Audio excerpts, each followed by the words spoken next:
Muy buenos días, bendiciones para todos. Le doy la bienvenida en esta mañana a nuestro tiempo devocional. Que Dios bendiga su vida poderosamente a través de este tiempo y que le ayude, por supuesto, a alcanzar el propósito con el cual fue creado, que es ayudarle a que usted pueda crecer mucho más en su vida espiritual. De hecho, esa es una de las recomendaciones que el apóstol Pablo le hace a los creyentes cuando ya está terminando la carta a los Corintios. Les dice: crezcan en la obra del Señor, crezcan hasta llegar a la madurez espiritual. Y nosotros no podemos saber realmente si estamos creciendo si no evaluamos, si no nos detenemos, si no trazamos metas de crecimiento, si no trabajamos disciplinadamente en ellas, si no vamos revisando, si no tenemos un compañero, una compañera espiritual que nos pueda ayudar con este trabajo. Entonces se hace necesario en esta dinámica de crecimiento trazar metas, a dónde queremos llegar en nuestro crecimiento. Este mes, este año, esta semana, etcétera, en qué vamos a crecer. Necesitamos disciplina para eso, orar mucho a Dios y determinarnos a hacer todas las actividades que debemos hacer para crecer. Necesitamos, como le decía, un compañero, una compañera espiritual que nos ayude, que nos anime, que esté orando por nosotros, que nos exhorte, que nos corrija, que nos anime, que nos dé una palabra de aliento. Porque nadie puede crecer solo, nadie puede crecer sola.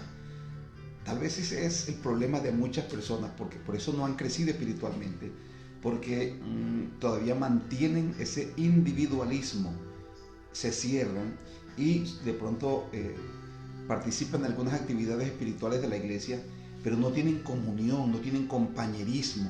Y la Biblia dice que mejor son dos que uno, porque reciben mejor paga. Entonces el Señor Jesús dijo: donde hay 2 o 3 congregados en mi nombre, ahí estaré yo en medio de ellos. Así que hay mucho más poder cuando tú te unes a alguien. Y esto también tiene que ver con el crecimiento. Si te unes a una persona para poder crecer espiritualmente con ella, escúchame bien, tus resultados van a ser muchos. Tus resultados te van a sorprender, porque Dios dice que van a recibir mejor paga. Pero vamos a la palabra en esta mañana para mirar lo que el apóstol Pablo nos plantea como un reto final. Quiero terminar esta carta el día de hoy, la segunda carta del apóstol Pablo a los Corintios, terminar este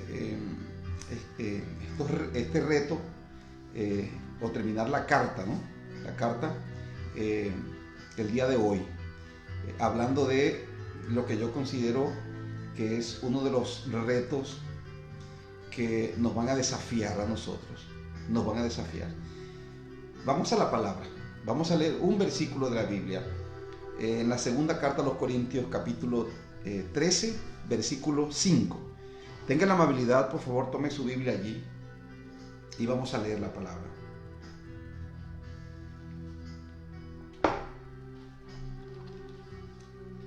Dice el apóstol Pablo, voy a leer la Nueva Traducción Viviente. Y en la Nueva Traducción Viviente el apóstol Pablo dice: examínense, capítulo 13, versículo 5. Examínense para saber si su fe es genuina. Pruébense a sí mismos. Sin duda, saben que Jesucristo está entre ustedes. De no ser así, ustedes han reprobado el examen de la fe genuina. Wow. ¿Cuál es el desafío que el apóstol Pablo hace aquí a la iglesia? Examinen su fe. Examina tu fe. Ahora, quiero terminar con este reto que Pablo nos plantea a nosotros. ¿Cuál es el reto del día de hoy? ¿Cuál es el reto que la palabra de Dios nos plantea el día de hoy? Hazle un examen a tu fe. Ese es el reto. Hazle un examen a tu fe. La pregunta es, quiero iniciar esta mañana con esta pregunta. ¿Cómo cree usted que está su fe? ¿Cómo a su manera de ver, desde su perspectiva, cómo está su fe? ¿Usted es una persona de fe? Yo sé que sí. Todos tienen fe. Todos tienen fe. Y más los creyentes. Los creyentes tenemos una fe salvadora. Porque la fe es la certeza de lo que se espera y la convicción de lo que no se ve. Hay una fe que es natural y una fe que es espiritual. La fe natural tiene que ver con la seguridad que tienen las personas de las cosas que van a vivir o a recibir. Por ejemplo, la gente ya ha hecho planes para diciembre y todavía no ha llegado diciembre. Y muchos no saben si van a contar con la vida, con salud, con dinero para hacer las cosas que ellos han planeado. Pero muchos ya han hecho planes, están seguros de que van a realizar determinadas cosas. Bueno, esa seguridad es un tipo de fe. Pero la fe salvadora tiene que ver con tener esa misma seguridad de que somos salvos por nuestra fe, por nuestra confianza en Cristo, por creer y por obedecerle a Él. Esa es la fe salvadora. Ahora, todos los creyentes tienen fe. Hay diferentes niveles de fe. Pero a lo que el apóstol Pablo se está refiriendo aquí es esa fe que te salva. Esa fe que te salva. Y Pablo pregunta, ¿cómo está la fe de usted? ¿Cómo está su fe? Tal vez está bien, dice usted, ¿verdad? Bueno, yo considero que mi fe está bien, pastor. Bueno, maravilloso. ¿Cómo lo sabes? ¿Cómo sabes que estás bien de fe?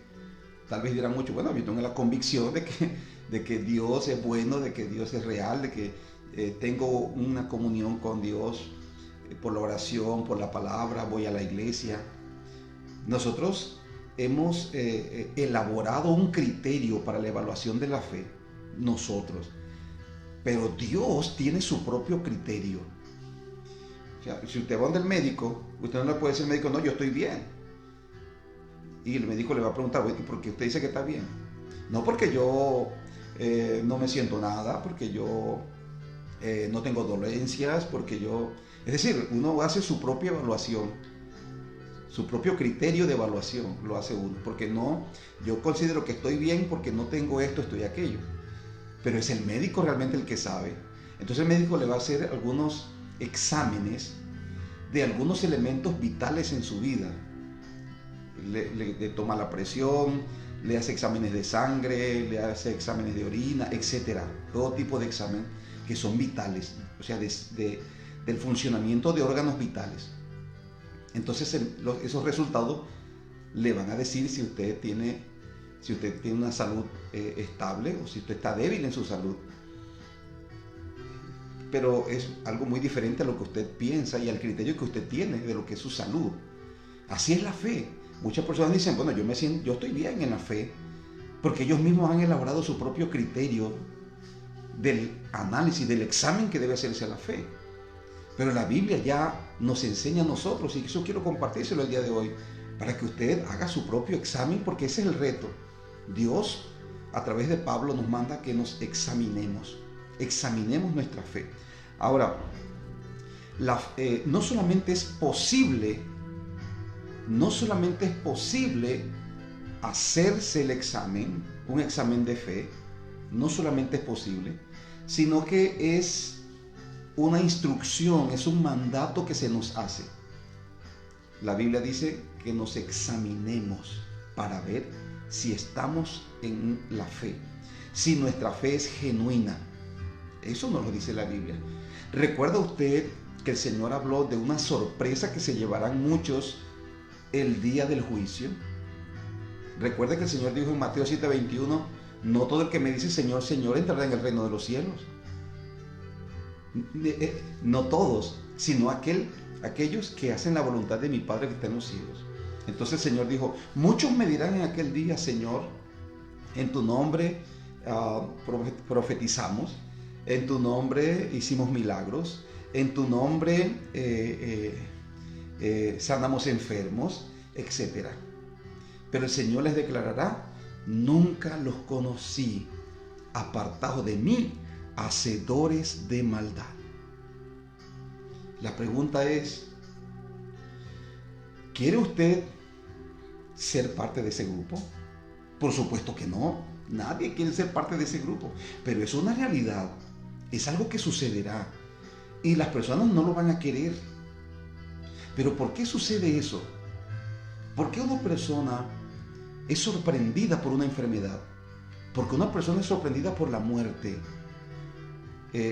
Porque una persona es sorprendida por la muerte que le ocasiona una enfermedad. Porque la persona nunca hizo caso a las señales que le mandó su cuerpo.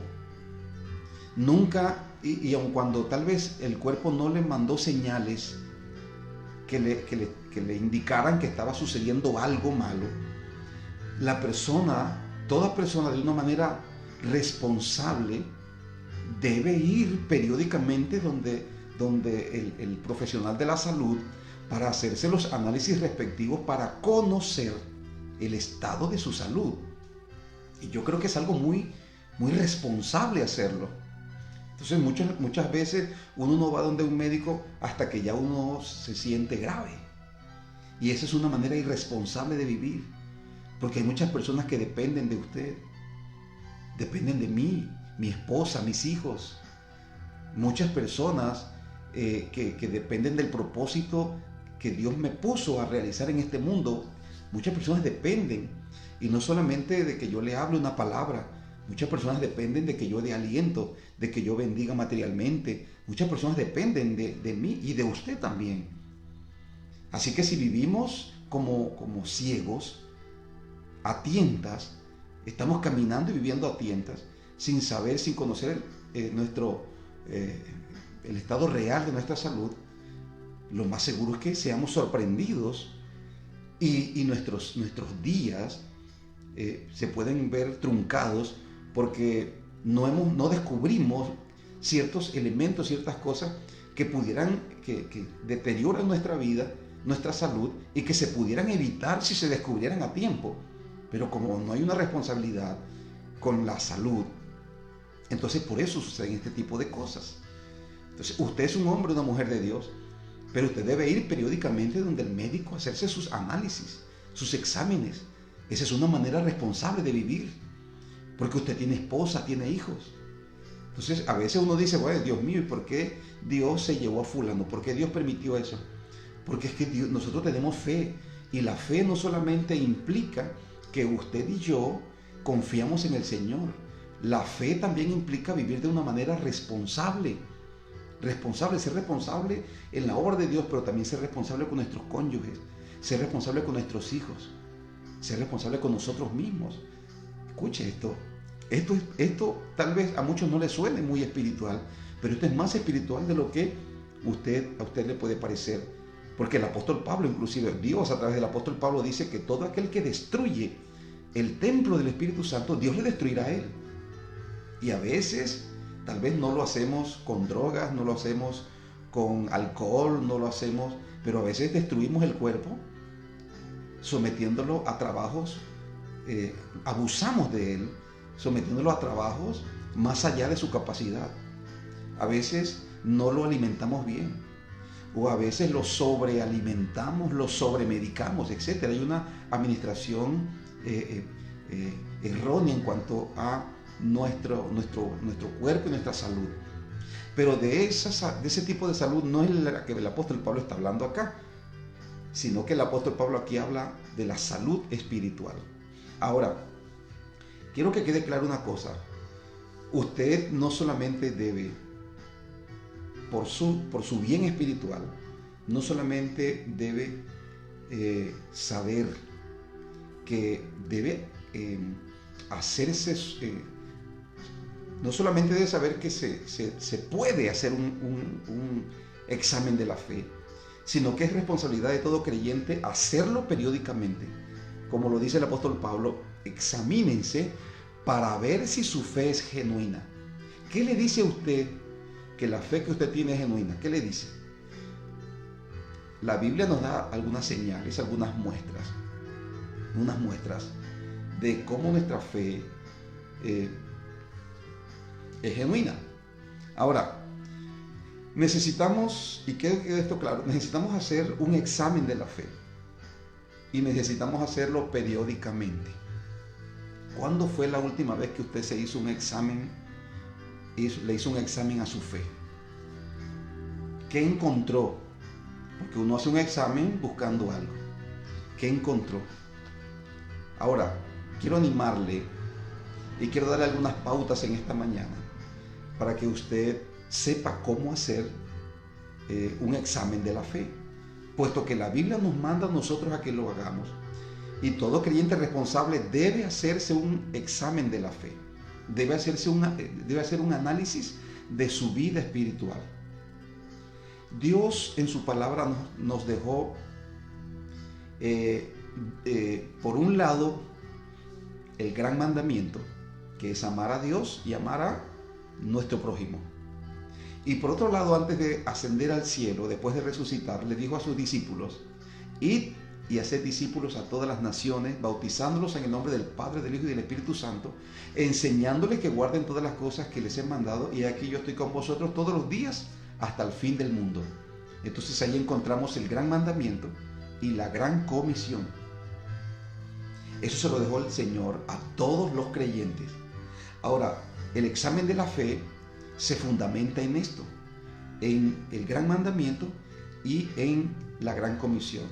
Ahora, para ayudarnos un poquito a comprender los criterios del examen de la fe, algunos teólogos nos han ayudado a extraer de ese gran mandamiento y de la gran comisión, extraer lo que se ha definido como las 5 funciones vitales de Dios para la iglesia, o los 5 propósitos de Dios para la iglesia. ¿Cuáles son? Se los voy a decir de esta manera: la proclamación, la enseñanza, el servicio, la comunión y la adoración.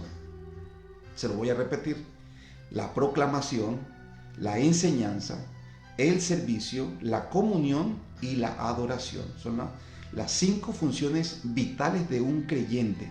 Es decir, que un creyente, Dios lo ha mandado. La vida de un creyente, el desarrollo de la vida de un creyente debe darse en estos 5 propósitos. Es decir, un creyente saludable proclama la palabra de Dios. Un creyente saludable aprende y enseña la palabra de Dios a otros creyentes. Un creyente saludable tiene un espíritu de servicio y sirve no solamente en un ministerio en los días de culto, sino que sirve a su comunidad comenzando desde su casa. Un creyente saludable tiene comunión con los demás creyentes, tiene compañerismo, no es un individuo aislado que va cada 15 días o cada mes o semanalmente a una iglesia para sentarse y escuchar un mensaje. No, un creyente saludable tiene comunión, tiene compañerismo, y ahorita vamos a explicarlo, cada una de estas funciones rápidamente.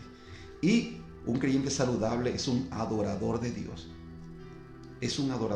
Ahora, el examen, este es el criterio del examen, el examen de la fe. La proclamación.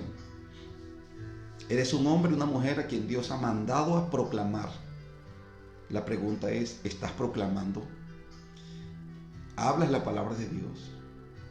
Si tienes justificaciones o tienes excusas para no hacerlo, tienes que saber que para esto no hay excusas. Dios te ha dado el Espíritu Santo para que seas testigo, para que seas un testigo de Él.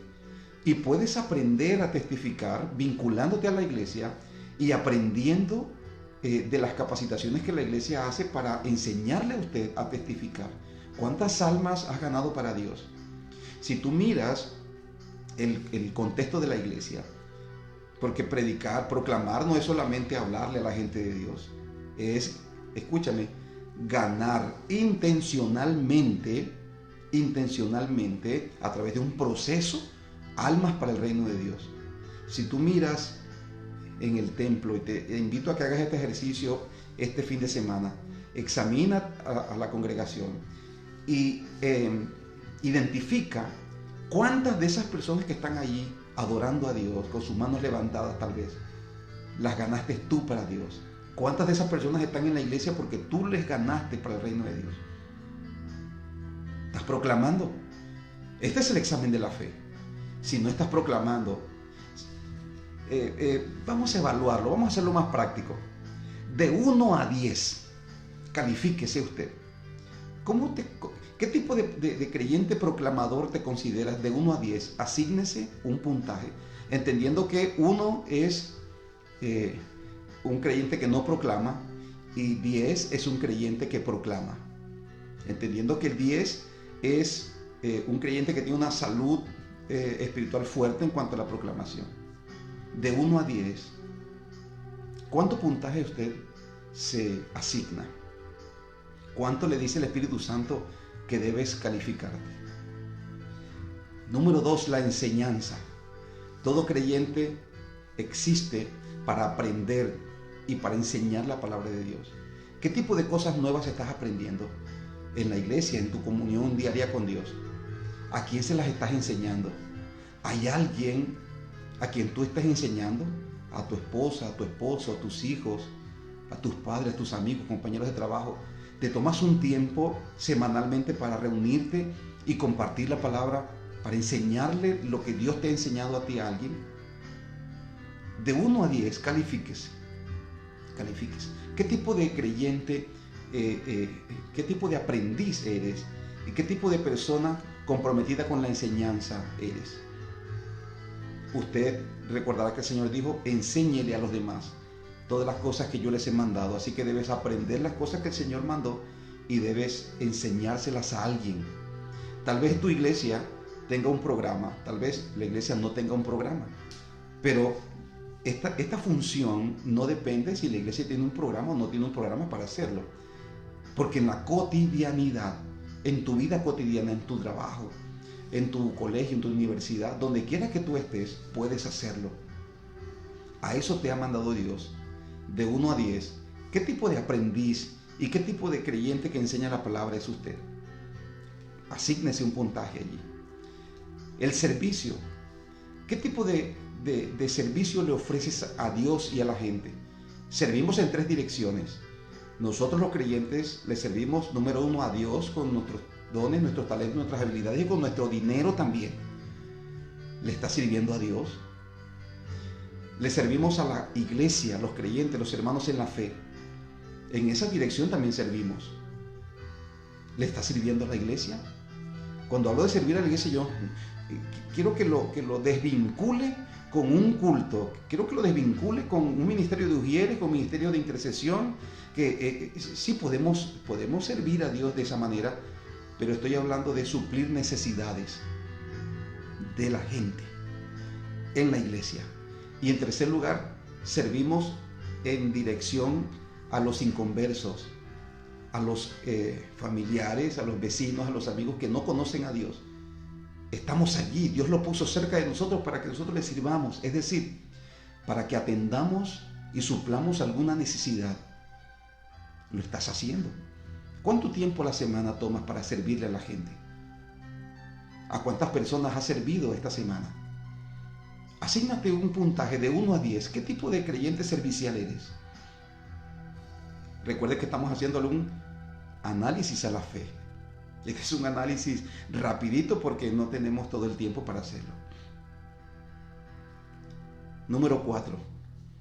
¿Qué tipo de comunión tienes con la gente? ¿Tienes compañerismo con los creyentes en la fe? ¿Con los hermanos en la iglesia tienes compañerismo? Hechos 4:32 hace una definición de lo que es el compañerismo. Hechos 4:32 dice, y la multitud de los que habían creído eran de un corazón y de un alma, y ninguno decía ser suyo nada de lo que poseía, porque tenían todas las cosas en común. ¿Tienes una amistad? ¿Tienes una amistad así en la iglesia? Una persona con quien tú eres un solo corazón, eres una sola alma. Una persona a quien tú consideras que lo tuyo no es tuyo, sino que está a su disposición. Y que esa persona también es recíproca en este tipo de amistad. ¿Tienes ese tipo de amistad en la iglesia? Eso se llama compañerismo. La Biblia dice, mejor son 2 que 1. Y yo creo que el estancamiento espiritual y ministerial de muchos es porque se debe a que son o han permanecido individualistas, autosuficientes, no aceptan la cooperación de los demás, no se abren a la amistad, temen ser descubiertos, temen que las personas los vean tal como son, que las personas descubran sus debilidades. Eso es lo que temen muchos. Pero hasta que tú no te abras y tengas una amistad en el contexto de la iglesia, a quien tú puedas abrir tu corazón y decirle realmente tú quién eres, cómo eres y cómo te puede ayudar. Escúchame bien, si no tienes una persona que te ame, que te enseñe, que te corrija, no vas a poder crecer. ¿Qué tipo de compañerismo tienes en la iglesia? La Biblia dice que en el compañerismo el Señor derrama bendición y vida eterna. ¡Wow! Hay muchas cosas que los creyentes individualistas se están perdiendo. Yo puedo llegar a la iglesia, puedo llegar a la congregación y hablar con los creyentes, relacionarme con ellos, no discutir ni pelear con nadie, pero ese es un nivel de compañerismo.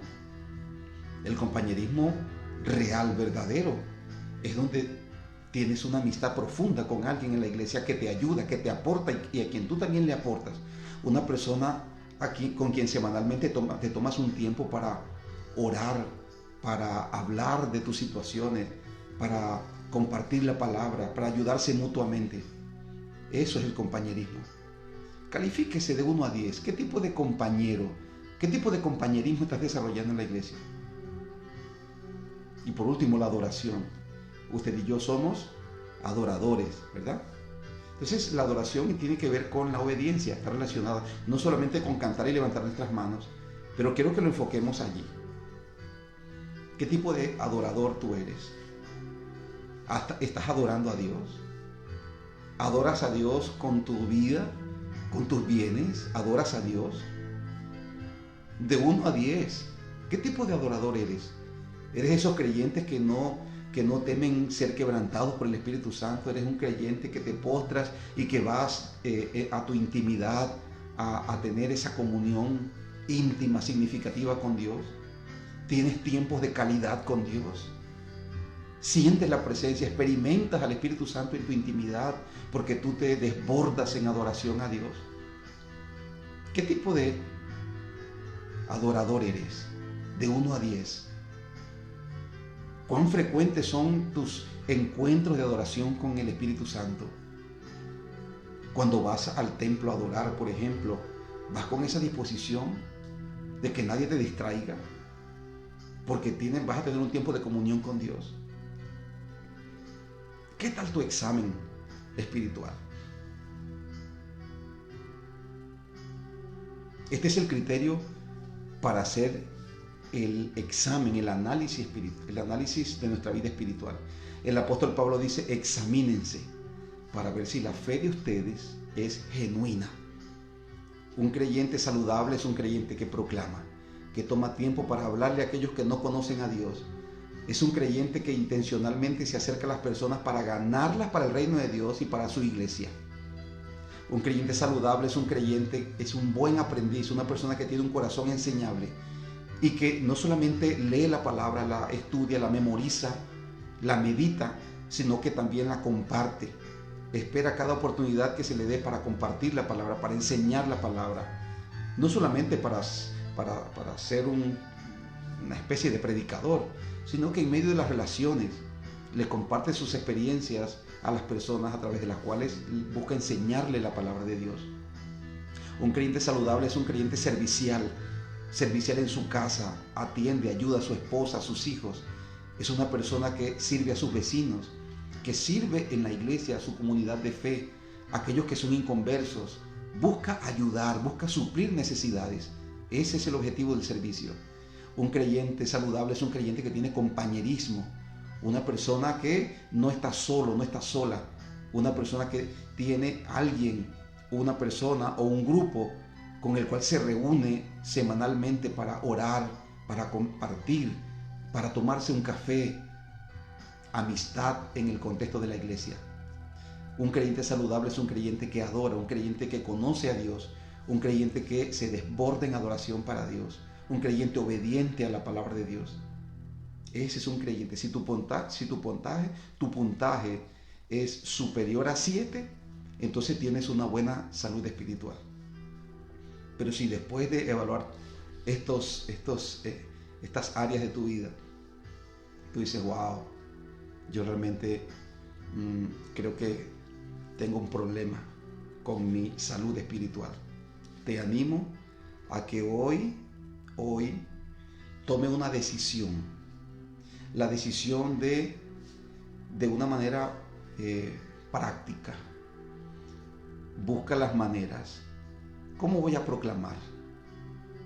¿Cómo voy a proclamar? Voy a buscar ganar una persona. Voy a invitar a otros sin iglesia para que se congreguen, para que vayan conmigo a la iglesia. Voy a buscar de alguna manera la salvación de los inconversos.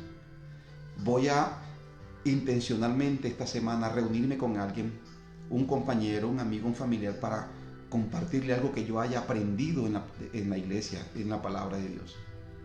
Voy intencionalmente a buscar una necesidad sentida en los miembros de mi casa, en mis compañeros de trabajo, en mis vecinos, para suplir esa necesidad. Voy a servirle a ellos, voy a servir a la gente en la iglesia y me voy a comprometer con algún ministerio en la iglesia. Busca tener compañerismo con alguien esta semana. Asista a la iglesia, asiste a un grupo pequeño. Haga un acercamiento con algún creyente para tener una amistad con esa persona. Cree que pueda esta semana de una manera práctica, busca tener un espacio para tener un tiempo de adoración a Dios, un ayuno, una vigilia, un tiempo de comunión en donde tú vas a adorar a Dios. Ese no será un tiempo de intercesión, no será un tiempo de guerra espiritual, no será un tiempo, es un tiempo para adorar a Dios, para leer la palabra de Dios, para estar con Él. Escúcheme bien, Pablo dice, examínense para ver si están en la fe. Porque un creyente que tiene a Cristo en su vida vive de esa manera. Pero un creyente al cual Cristo en él es débil, es un creyente que pues todas estas funciones también son débiles en él. Déjenme terminar leyendo el texto que nos desafía en esta mañana. Examínense para ver si su fe es genuina, dice Pablo. ¿Sí? Eso quiere decir que hay fe que no es genuina y una fe que es genuina. Pruébense a sí mismos. Sin duda saben que Jesucristo está entre ustedes. De no ser así, ustedes han reprobado el examen de la fe genuina. Que Dios lo guarde a ustedes, que Dios me guarde, que Dios nos guarde a todos de estar engañados en la fe. Quiero animarle a que usted se convierta en un creyente proclamador, en un creyente aprendiz que también enseña la palabra, en un creyente servicial, en un creyente que tiene comunión con sus hermanos en la fe, compañerismo, un creyente que adora a Dios. Ese es el reto del día de hoy. ¿Está dispuesto a aceptarlo en esta mañana? Entonces allí dígale al Señor, Padre, aquí está mi vida en esta mañana. Ayúdame, Espíritu Santo. Examíname, dígale al Señor. Examíname y trae convicción a mi vida, Señor, de justicia, de juicio y de pecado. Padre Celestial, ayúdame. Mira dentro de mí, Señor, ¿cómo está mi fe? ¿Qué tipo de fe, Señor, tengo en mí? Y guíame, Señor, dígale al Padre, guíame a trabajar para tener una fe fuerte, para tener una salud espiritual fuerte. En el nombre de Jesús, dígale al Padre en esta mañana, yo me aparto de todo sedentarismo espiritual. Yo me aparto de toda apatía, de toda pereza espiritual. De todo aquello, Señor, que me ha vuelto ocioso espiritualmente. Padre, yo me levanto para ser un creyente proclamador. Un creyente, Señor, aprendiz y que enseña la palabra. Un creyente servicial. Un creyente que tiene comunión con sus hermanos en la fe. Un creyente que adora. Yo me despojo de todo prejuicio y de todo trauma, Señor, que me impide vivir en estos propósitos. En el nombre de Jesús. Y yo hoy decido, dígale, yo hoy decido, Señor, comenzar a trabajar en mi salud espiritual. En el nombre de Jesús. Amén y amén. Querido, que Dios le bendiga en esta mañana. Recuerde, hacer su análisis de su fe, el examen de su fe, periódicamente viva haciéndolo, para que, no nos llevemos una sorpresa cuando vayamos a la eternidad. Porque a veces las personas van a ir creyendo que van a encontrar, pero si en esta vida vivieron de una manera irresponsable, habrán problemas. Y como diría el apóstol Pablo, yo se los quisiera evitar. Querido, que Dios le bendiga. Espero que este tiempo haya sido de bendición para usted. Quiero animarle a que comparta esta palabra con alguien, porque hay alguien de tu familia, de tus amigos, de tus vecinos, que necesitan hacerse una evaluación espiritual y necesitan saber cómo pueden levantar su salud espiritual. Y esta es una herramienta maravillosa para eso. Que Dios le bendiga.